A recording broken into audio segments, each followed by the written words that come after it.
This video is going to be about shooting your spears as a no-thumb bowler, more specifically like the right-sided spears for a righty or the left-sided spears for a lefty. There's three ways to do it. One would be just get a spear ball and just use your strike shot and go hard and straight at it. And look, this is just my opinion, but if you're in a house shot, that's fine. And if your goal is just to be a good house shot bowler for league, then you can probably get away with that. You are going to chop some spears. If you have the baby split, the 3-6-10, the 6-10, you're going to start chopping those, hooking it that way. But for the most part, you can get away with it on a house shot because, the house shots, if you throw it into the gutter, the house shot's going to make that ball recover. If you pull it, the house shot's going to keep that ball on line. And the house shot is actually going to allow you to make a lot of spears which you would otherwise miss if you were on a sport shot. But the problem that you have is if you ever want to bowl in sports shots, tournaments, you're going to have a very nasty surprise. If you learn how to shoot your spears by hooking it on a house shot, you're going to go into that sports shot and it's going to be a disaster. So it depends upon your bowling goals. I practice with the intent of being a good bowler for sports shot and tournaments. That's what I'm working for. So I'm not interested in bowling in such a way that's only going to work on a house shot. To be honest, this isn't how I regularly shoot spears. I really use my thumb. So I'm going to talk about what I've learned from trying to figure out how to shoot spears this way. And then I'm going to talk about shooting spears with your thumb, even if you're really, really bad at bowling with your thumb. This is going to be 10 consecutive shots that I made at the 10 pin for practice. I'm not using a spear ball per se, so you see what I'm actually doing with the ball and how it's reacting. This is the fever pitch. I haven't practiced throwing spears this way for a while, so the first one I got around on it, even though I'm trying to throw it straight. So it takes a couple of shots just to kind of figure out the groove again about how to do this properly. And then on the next shot, I'll leave this in. You can see what I was doing is I was throwing one shot without my thumb, and this is how I typically shoot my spears. Dead and straight, right over the 10 pin. What I believe the secret is not trying to kill the hook with your wrist at the end, but with your shoulder in the middle of the shot.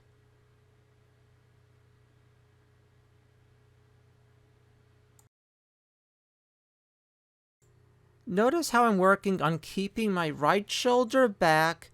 I'm not having a high backswing, and I'm trying to really keep the ball under my shoulder.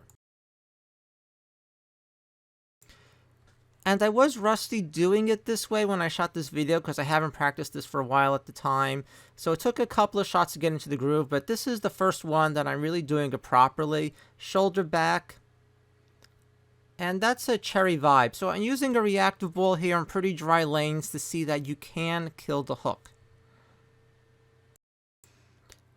So it's about keeping that shoulder back and really trying to cradle the ball under your shoulder.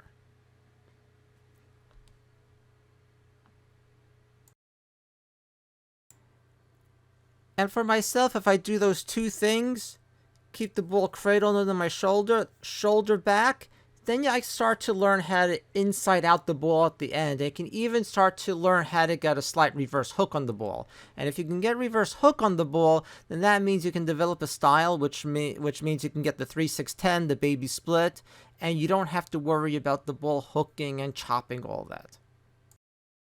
Just keeping this honest, I leaving that last shot in, and that's why I don't shoot my 10-pin spears this way in league or tournament. Because I can throw a really good shot after shot doing this, and then something weird happens, and I'll throw it in the gutter, it'll slip off of my hand. Really because I haven't practiced this enough. Maybe if I take a year and just practice this over and over again, maybe I'll get good enough to do it in league or tournament. But right now, I'm well over 90% spear shooter on my 10 pins with my thumb. So I don't really have a big incentive to switch over at this point. My goal is to be as accurate, as good a spear shooter as possible. I want to get as close to being automatic as I can. This is old footage from before I bowled without my thumb of what my spear shooting used to look like. I've always had thumb problems, so it was hard for me to really hold on to the ball, and while it looks like I can be accurate, I still missed what I felt like was a lot of spears, usually because the thumb would slip. Like I would have problems gripping, so either it would slip off and go into the gutter, or it felt like it was going to slip, so I would yank it. So years ago, this was the best I could shoot with my thumb. But since that time, I've made some changes that allows me to throw the ball much better with my thumb. The first change I made was lowering ball weight. The lighter the ball is, the easier it is to grab onto it with your thumb. So if for a 15, 16-pound ball, you have to apply so much force with your thumb to hold on to it. With an 11 or 12-pound ball, it's much less.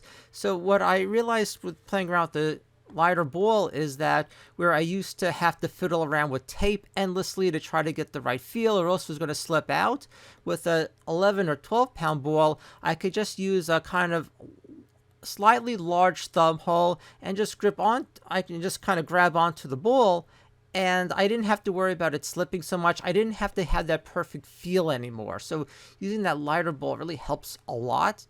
I also shortened the span. I have a really short span on that ball now. It's so short that like you couldn't throw a proper strike shot with the thumb in it. Not that I could anyway, but it just allows me to grab it easily. I don't have to have the perfect fit.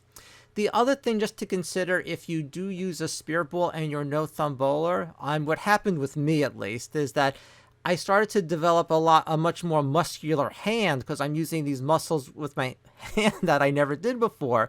So the longer I was shooting without my thumb, the muscles in my hand just got stiffer, and I had to shorten the span because of that as well. I cannot use what looks like the proper span for my spear ball. I think everyone has to figure out how they're going to do it. But there are other options between using lighter balls, even trying conventional grip.